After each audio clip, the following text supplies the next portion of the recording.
Well, hello everybody, and you're welcome to my YouTube channel. My YouTube channel is called Femi Diaries, and this channel is all about positive, uplifting content that you can use on a daily basis. Once again, you're welcome. It's been a minute. I posted last, just taking care of some other areas of life. I do have quite a few videos coming up that will have to deal with seven things to help in different areas, 7 things to help. Like today, the first one I'm going to have today has to do with 7 steps that people who are suffering mental illness, 7 steps they could take to get or to be in a better place. Now, mental illness is a big issue in our world today. There's a lot of stigma around mental illness, so it's not being discussed in many circles. A 2017 survey mentioned that mental illness is the cause of death of people every 10 minutes. Better said, in 10 minutes, there's somebody else dying from mental illness. A varying amount of things that people are struggling with today. These are realities of the world we live in today. And many times, because of the stigma that surrounds mental illness, a lot of people don't want to discuss about it. But today, my intention with this video is just to give 7 steps or 7 things that people who have or who are struggling or who have seen some form of battle in this area, 7 steps they could take that will be helpful to them. So let's go right into those steps. First one is conversation, and this is going to be on a broader scale. We're going to have to get to a place in society where we can discuss more on issues to do with mental illness. Again, like I said, in many circles, like for example, in the religious church circles, for example, a lot of this discussion is not being held because of the stigma surrounding. Nobody wants to kind of appear to have issues, but again, people are ill. People go to the doctor because they have some kind of a physical problem or psychological, physiological problem, or biological problem, and it is well received that they did go to the physician or a doctor for healing. It's the same way with mental illness. Mental illness, there are different ways and approaches to beginning to deal with the problems and with the causes of mental illness. And it's just something that society will have to begin to look into. We have to make and have these conversations. We have to begin to talk about it, because not only is mental illness affecting adults, it's affecting children at an alarming rate. Again, like I said, a 2017 survey shows that up to in every 10 minutes, somebody is taking their life. And this includes children, teenagers, young adults. Due to bullying, due to different reasons, they get to a stage where they want to take their lives. And many times parents don't even know the signs or don't have a clue that their children are actually battling these suicidal thoughts. For example, some kids are already having depression at young ages. So I believe that these are issues that we need to delve into in society, so that first of all, we do see the clues and we do understand what needs to be done, and we can begin to take steps in those directions, especially when it comes to with the kids. So again, my first point, or this first step, or the first thing I'm discussing here, is the issue of removing all the stigma that surrounds this issue. The more we talk about it, the more we put it in the open, the more it begins to help people, and the more people can talk about it freely and get the help that they need, no matter what the cost is for this issue or mental illness in their lives. First thing is, we need to put this conversation out there more circles, and even in professional circles too. These kind of things have to be discussed. Things have to be discussed in religious circles, in the family. Yeah, it might be difficult for a father or mother or one of the kids to come out and say, I'm struggling with depression, I'm struggling with this thoughts that keep telling me to take my life, I'm struggling with anxiety or panic attacks. It might be very difficult to discuss them, but if we don't put it out in the open and actually really begin to talk about these things, then it becomes almost impossible to get better or to get solutions to them. So number one, we need to open up the conversation and talk more about these issues. The second thing I want to talk about has to do with the denial that goes along with people who actually suffer from mental illness in one form or the other. There is a denial because, how can I, for example, struggle with panic attacks? How can I struggle with suicidal tendencies? And because of that, people who do have these bouts do not want to talk about it with anybody. And again, many times it's difficult to discuss. So my second point is we need to come out of denial. Now, over half of the race, over half of the people on earth have some form, it might be mild. Again, let me mention this. In some cases, mental illness is actually, on a very mild scale.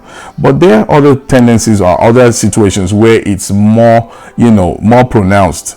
But in whatever form it takes in people's lives, we need to get to a place where we know that it's out there, it's all around us. People around us are actually having bouts, are actually struggling with mental illness, and we need to be able to be aware of that first of all. Then secondly, if we do see maybe sometimes we have things like panic attacks, or we have certain kind of thoughts that begin to make us feel very bad, and sometimes they creep up, those thoughts come up and we don't even know what the source is, then we begin to understand that this is a reality of something we need to deal with in our lives. We should not be in denial, or we should not just kind of, oh no, it's just something that happened, and but when we see a cycle of these things happening over and over again, panic attacks, anxiety, then we know that these are issues we need to actually begin to address in our lives. So this second point here is that we all at some point in life may have to deal with this. If you haven't dealt with it yet, people have to come out of denial. That's the second thing I'm saying here when it comes down to kind of getting to a better place when we discuss or talk about mental illness. The third thing I want to mention is that people have to understand the self-suggestions that come with this illness. Now, this illness, many times people do have negative thoughts. They have thoughts that run through their minds, and those thoughts begin to create feelings in their body. And from feelings in their body, it actually leads to actions. People have taken their lives. Young adults, old people. I've heard of a lot of older people also take their lives because of those thoughts. It all starts with thoughts, suggestions, things that are telling you that your life is not worth anything. Many times people who have committed suicide have talked about how they had thoughts that made them feel like they were not needed in this world, and that they have nothing to contribute to society, and because of that they decided to take their lives. We have to understand that there are suggestions that do come to our mind, and I'm going to share this with us. I am a faith-based person, and I read a place in the Bible when Jesus himself was in the wilderness, and he also had thoughts where he was being told to jump off a cliff and to just end his life, that angels will come and help him.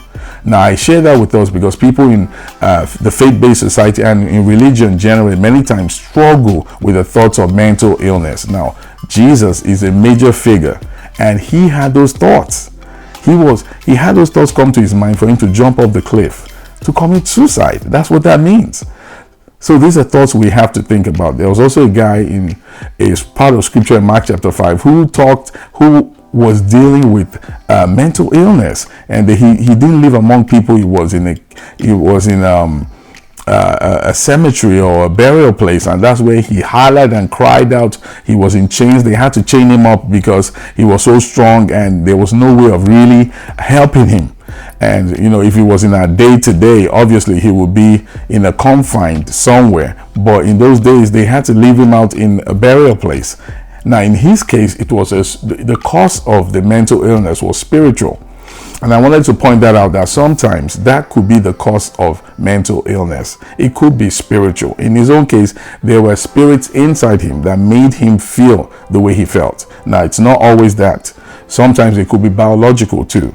Sometimes it could be physiological. Sometimes it could be due to things that, maybe life situations or life events that have led us into a cycle of thought that have now introduced depression, introduced, those kind of thoughts. So events, traumas, and all those kind of things also could lead to a form of mental illness. But whatever the cause may be, we definitely want to take time to begin to learn to know what those causes are. But in this third point, what I'm saying here is that the thoughts that these kind of things introduce, we need to now know how to combat those thoughts and how to readdress them, redirect them. We have to learn how to redirect those negative thoughts. If a thought is coming, like to a teenager, for example, to take his life, he has to understand that that's not a thought that he needs to entertain. He needs to learn how to change, or to change the thoughts that come to his mind. It could come through author's suggestion, by him saying out loud that, no, I have meaning and I have purpose in life, and I'm important, and my parents love me, and people love me, and I'm wanted here. I will not take my life. And even in cases like people who are being bullied by kids in their school, they could understand that they have value. This also lends itself to the need for parents to really step in and know what's going on with their kids. If a kid is being withdrawn and he's acting funny, parents have to know that. But if parents don't spend time with their kids, they won't see these signs. There are many signs that people are battling with depression, battling with thoughts. So in this third point, I'm saying that auto-suggestion, learning to understand that when these thoughts come to our mind, we need to begin to readdress them. We need to begin to change those thoughts into positive thoughts. And obviously, this might not be the solution, but it will definitely help when it comes to thoughts like trying to take your life. So that's the third point that I'm mentioning to us here. Now, the fourth one has to be filtering the contents. I say filtering the contents. Basically, what I'm trying to say here is sometimes, especially in cases where mental illness is caused by what we take in. What we take into ourselves affects us. What we read, what we watch, what we see, what people say to us, what we experience. All these things do affect us. And we now need to begin to filter the content that goes into us. Filter the content has to do with, for example, if there are certain kind of shows you watch, maybe, shows that really kind of put you in a state of mind of being sad, of being depressed, of being, a horror, people like horror movies, for example. We need to filter the content. Books you read. What kind of books are you reading? What are you exposing yourself to? What kind of friends are you hanging around with? All these things begin to affect how we feel. And depression and mental illness many times they begin from thoughts and they go down into feelings, and all these things begin to affect us. So we need to filter the content that goes into us. So this is my fourth point. My fourth point here is filter the content. We need to begin to learn to filter what goes into us. Again, a part of the Bible says that whatever a man lets into him is what defiles him. So if we let things into us that make us begin to tilt in the negative, then we'll begin to have negative results, negative emotions, negative feelings, and then obviously we'll do negative actions. So what we allow into ourselves, what we allow in, also affects us a whole lot. Now, the fifth point is that we also have to get to a place of understanding that mental illness sometimes could be a process. Now, it doesn't have to be all the time, but we need to be open to that that it's possible that we do have a situation where it will be a process of healing. Many times when people have this kind of problem, especially in the religious circles, we think one prayer would take it and change it. Sometimes that could happen, but sometimes we will have to go through a process of healing. And in the religious context, for example, that will require a lot of time spent in worship, a lot of time spent in prayer, a lot of time spent learning the Word of God. That gives us this positive outlook and helps us to understand that our life is important and our life has meaning, and we can come, to a better place in life. So again, the fifth point here is we have to understand that there might be a process of time for recovery from mental illness. It has to be something in the back part of our minds that it could be a journey. So if we're walking side by side, a family member, a friend, a colleague, a child, a husband who is battling or having issues, we need to have that understanding that it could take a process of recovery. That's the fifth point. The sixth thing I want to talk about is there are a plethora of methods to begin to work towards recovery. Now, again, in this case, I'm not going to suggest any particular way to us. Some people go through counseling and they get better. Some people go see therapists and they get better. Some people just go by the biomedical approach, which is just medications, and they do improve. However we choose to go through the recovery process, I'm saying here that we should get the help. Basically, that's what this point is.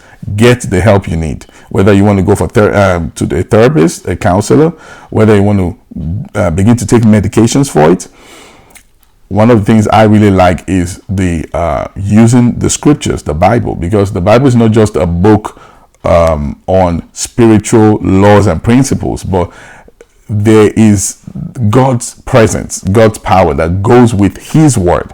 And in taking that word in, you're also taking the presence of God in. And the presence of God obviously will make changes in any area of our lives that we need.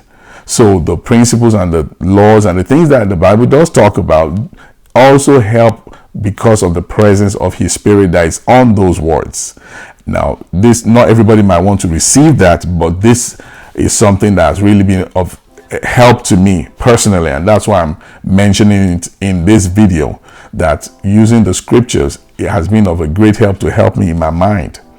We all have gone through traumas, we've gone through different kind of things in our upbringing that have affected us, but using the scriptures is one of the ways. I'm not saying it's the only way, but it's one of the ways that can really help us to begin to heal and to be restored from mental illness in whatsoever form it has showed itself up in our lives. That is definitely one way. So we have counseling, we have visiting a therapist, we have the biomedical approach, going to take medications, we have the scriptures, and there are so many other methods that I'm sure that are out there for people to use to be able to overcome and to begin to get better for mental illness. But just mentioning, those are the ones I'll mention first. The last and the seventh point, or the seventh thing mentioning to us that will help us in the process of recovery from mental illness, has to do with the fact that we need to have this gigantic, I use the word gigantic, thought in our mind that our life has meaning. There is a purpose to our lives. Now, when this thought is the dominant thought in our heart, it begins to move us in a certain direction. The dominant thoughts in our life will always move us in a certain direction. Now, people who are struggling with mental illness, no matter whether it's mild or severe, however it is, if they have this thought in their mind that their life has meaning, there's purpose to their life, there's a reason why God has them in this world, that will do a whole lot of help in pushing them in the right direction. The seventh step, or the seventh point I'm sharing with us, is that there is purpose for your life. There is purpose for your life. No matter how much you've struggled with the issue of mental illness, no matter how much this has been difficult for you, no matter what has happened as a result of having this struggle with mental illness, I want you to understand that there is purpose for your life. And having these thoughts in your mind will begin that process of recovery, will begin that process of moving you in the direction you need to go. So today, I've shared these 7 steps and these 7 points with us that I believe will be of great benefit and of great value to people who have struggles in this area. And to be very honest, we are almost getting to a place where about maybe a quarter of the population of the 7.5 billion people are having some form of a manifestation of mental illness. I'm saying a quarter, and that's being very conservative. It could be more. But again, the statistics in 2017 showed that in every 10 minutes, somebody is dying, committing suicide. So people, this is the presentation I have for us today. And we might not be the ones that are having this mental illness. We might have a family member, somebody who's close to us, somebody we know. And I want us to take time to share these 7 steps, these 7 points with them to help them to get to a better place. Again, it's been Femi here on Femi Diaries, sharing these points with us today. I want you to take time and share this video and just put it out there and let some other people be able to really get the value in the video. I will see you guys very soon. I do have, again, like I said, some more 7 things I'll be sharing in different areas of life. I'll catch you guys in the next one.